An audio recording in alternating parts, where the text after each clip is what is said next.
Today's book is about Stacey's struggle with juvenile diabetes. Needless to say, the book's 2010 cover is completely inappropriate. Argofunk Book Review, Argofunk Book Review. The book begins with bad news. The Babysitters Club now has competition. Some teenagers have started a group called the Babysitters Agency. This is horrible because they are all bad girls who have smart mouths, hate school, and hang around at the mall.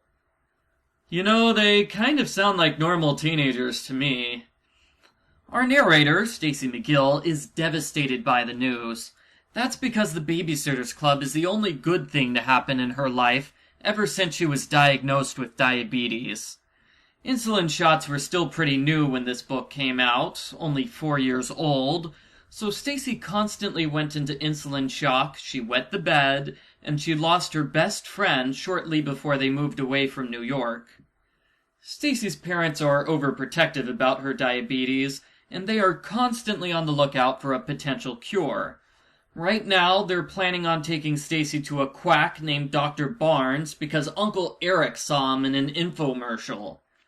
Sure, an infomercial doctor who can cure diabetes. Sounds totally trustworthy. In Chapter 5, there is an emergency when Mrs. Newton goes into labor. The girls end up babysitting 5 kids, and hilariously, one of the kids is Mallory Pike. I really hope they bring this up when Mallory joins the Babysitters Club in Book 14. Hey, can I join the Babysitters Club? Mallory, didn't we babysit you in Book 3? Yes, but I'm 11 books more mature now. Okay. Welcome to the Babysitters Club. Good news. The labor is successful and Lucy Jane Newton is born. Bad news. Mrs. Newton wants to hire the babysitting agency to take care of the infant since they are older and more responsible. To help combat the rival babysitters, Christy recruits 2 8th graders to join the Babysitters Club. Right off the bat, the older girls are identified as best friends of the Babysitters Agency. Warning, obvious trap alert, obvious trap alert, obvious trap alert.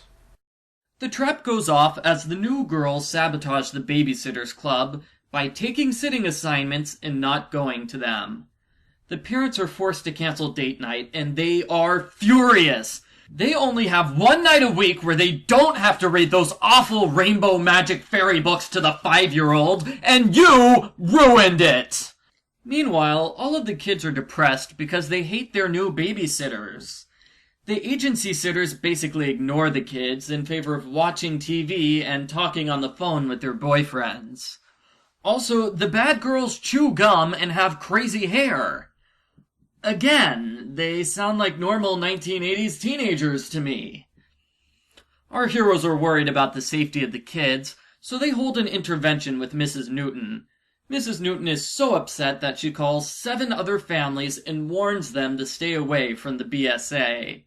The Babysitters Agency soon runs out of business, and the Babysitters Club once again has a monopoly on watching children.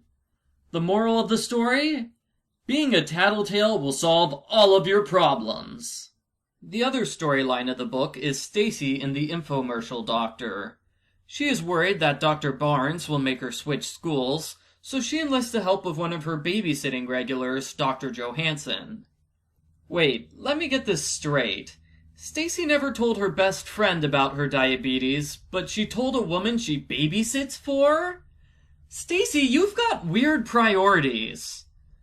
Dr. Johansson helps Stacey by getting her an appointment with Dr. Graham, the most eligible doctor in all of New York. Wow. Stacey's parents are so impressed that they dump the quack and follow the hot doctor's advice. While she's in New York, Stacey meets with her ex-best friend, who is still mad that Stacey never told her about the diabetes. They go to the movies together, and this is the saddest part of the entire book.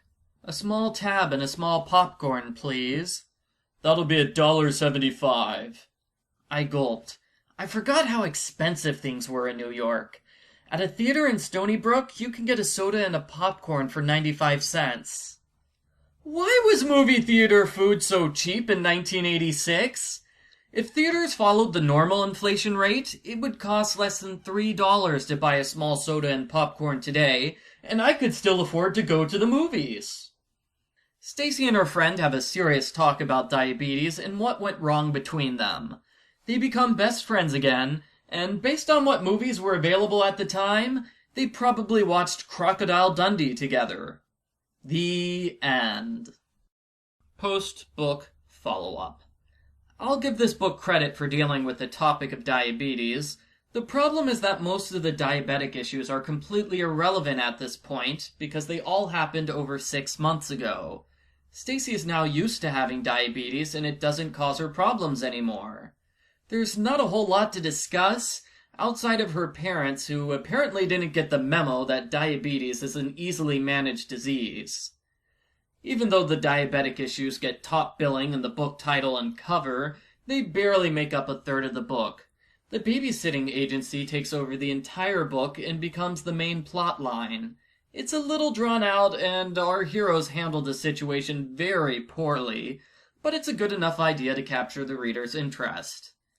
Overall, I didn't much care for the book. Stacey was a somewhat bland narrator, and she injected almost none of her personality into the story. I'd expect that from Mary Ann, but not from the girl who's been set up as the cool, sophisticated New Yorker that everyone loves. She doesn't come across as cool or sophisticated. She comes across as easily dominated by other people and slow to do anything. Since The Truth About Stacey is the third book in the series, I'm going to give it a 3 out of 10.